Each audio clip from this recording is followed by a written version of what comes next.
today on 15 on 15. Aruba's airport is working towards providing travelers with a more friendly experience. Plus, are you beautiful or average? This video captures women around the world being forced to answer this bold question.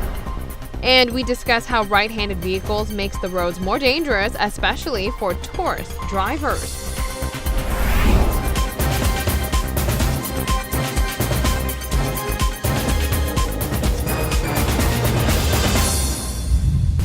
Thank you for joining us. I'm Yentl Lieuw.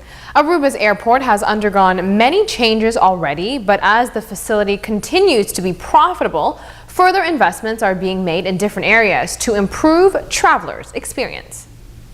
Aruba's Reina Beatrix Airport makes the first and last impression for visitors. We've heard many political figures say this, as well as airport representatives. Although the airport has already gone through construction work as well as internal transitions, the work continues. Jim Fazio, the director of AAA, explains where investments are currently being made. In principle, our investments are in capacity. We're having issues already today accommodating the current number of aircraft. So we're making investments. We plan to make investments in gate capacity. We like to streamline the processes at the airport. Right now we have a baggage system, particularly for U.S.-bound passengers, where they have to reclaim their bags. It's quite a cumbersome process. They need to go through 2 security checks. We'd like to streamline that as well. Increasing capacity at check-in and just really making an overall improving capacity and making it more of a streamlined and using technology to improve the airport facilities. Various aspects of the airport is being worked on to ensure the experience the travelers go through is a friendly one. We have introduced the APC kiosk in the U.S. Customs part. I think that's made it a lot more user-friendly. We're planning to introduce with the Happy Flow project in late May, and also the use of automated border control facilities. We're working with the EASA very closely to see how we can automate those border checks. Working with KLM along with that Happy Flow project to use facial recognition for check-in, for aircraft boarding. And so yes, we're very much committed to that. In order for the airport to generate profit, they need tourists. Therefore, it is crucial for Aruba Airport Authority to have an effective working relationship with Aruba Tourism Authority. ATA's responsibility is to bring that traffic in that the airport needs. ATA's hard work is really starting to pay off.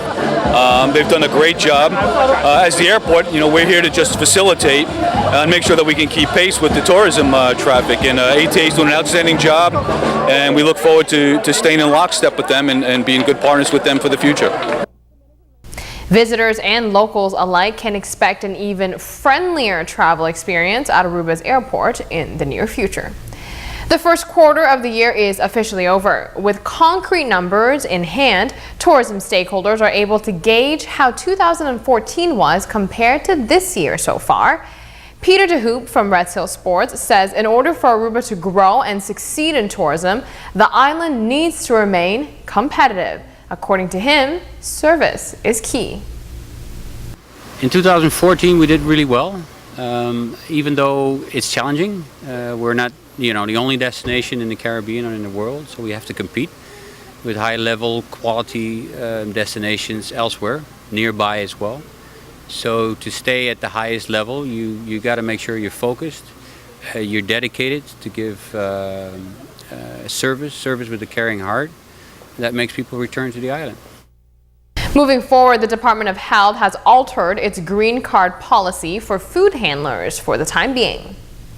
Restaurants across the island are required to ensure all its staff members who handles food are certified. The format has been changed. Before, all food handlers must have a green card, but now the restaurant must have a piece of paper to verify their employees have indeed received a medical background check to ensure they won't contaminate the food with salmonella or any other contagious condition.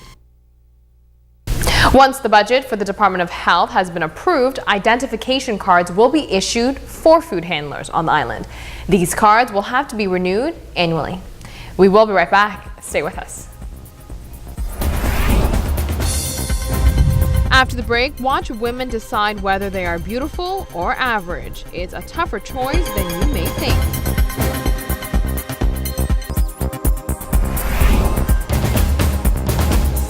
Thanks for staying tuned to 15 on 15.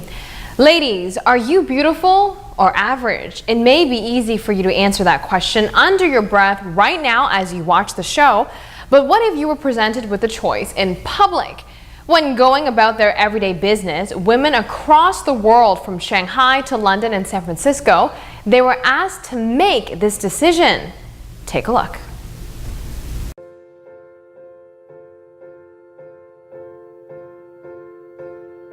It was my choice. And now I will question myself for the next few weeks, maybe months.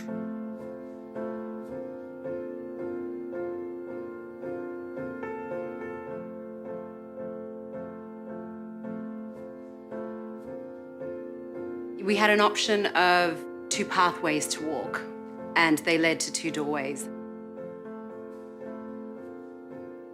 It was a bit confronting, actually, to be honest, to see these big signs and feeling like you had to choose and be self-conscious of how you perceive yourself and perhaps if it lines up with how the rest of the world perceives you. I went through the average door. Really? Yeah. Oh my gosh. Yeah. I didn't even hesitate. 漂亮对我的概念来说，就是像明星那种遥不可及的那种。我走的是一般。Mas eu acho que é mais porque eu me arrependi da escolha, porque era diferente do que eu vivo, é diferente do que eu sou. Am I choosing because of what's constantly bombarded at me, what I'm being told that I should accept, or am I choosing because that's what I really believe? I walked into that door which said average and I didn't feel really good after that. Because obviously I had rated myself average and nobody else.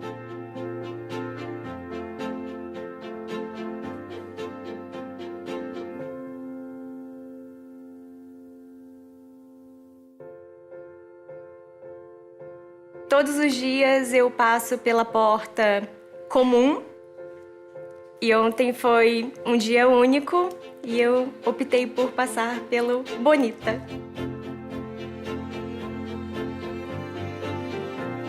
I wanted to go through the average door, but my mum just pulled me over to the beautiful door.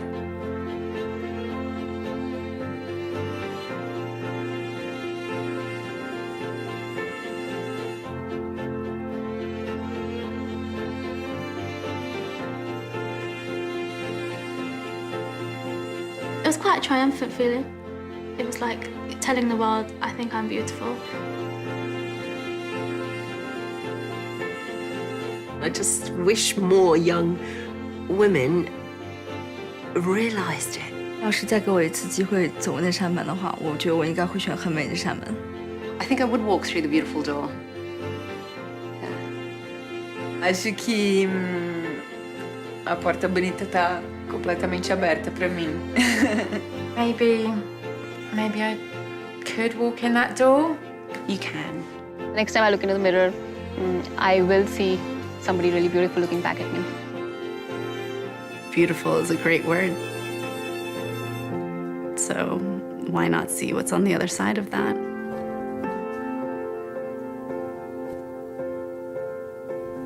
The video is part of Dove's Choose Beautiful campaign. The company's website says feeling beautiful is a personal choice. We will be right back. Take a look to see what we have coming up next for you. Coming up, cars with a right-hand steering wheel could be causing more vehicle collisions.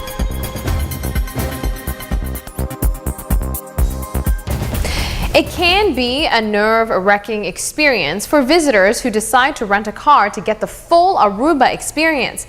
As a tourist destination, policies should be set in place to eliminate any confusion or danger for foreign drivers.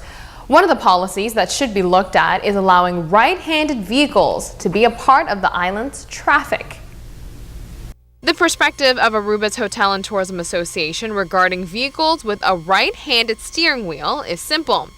Jim Heppel says these types of cars makes the island's roads more dangerous. We regard it as being quite dangerous because basically what you're saying is that the individual who's driving this car that has the steering wheel on what you might say is the wrong side Because when you say the right side, it sounds as though it's the correct side. No, but it's on the wrong side. Because they don't have good visibility when it comes to overtaking or when it comes to making turns.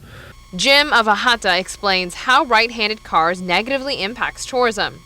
The situation is quite dangerous for visitors because clearly, with virtually all of the people who are renting cars coming from overseas, it's really only the Dutch visitor who's comfortable with the road signs. I mean, the American visitor, the Latin visitor, they don't know in many instances what all of our road signs mean. They've got an idea because they're, to a certain extent, they're international signs, but the language for them is unknown. The traffic signs in a different language already makes it confusing for foreign drivers. With the right-handed vehicles mixed in, adds further anxiety and unfamiliarity to the roads. This leads to higher chances of collision. And so consequently, they're going to be nervous when they're driving. And so if you put a situation in place whereby you've got, I think it's close to 10%, I've been told, of the cars that have got this steering wheel on the right-hand side of the car rather than the left-hand side, which is obviously the safer, you're going to create an environment where people who are already uncertain are dealing with a situation which can be considered quite dangerous. So, on the next 15 on 15, Jim Heppel will discuss how Bahamas' traffic structure impacted car accident statistics. Thanks for watching. We will be back here with a new show tomorrow night, so join us right here on Channel 15 ATV.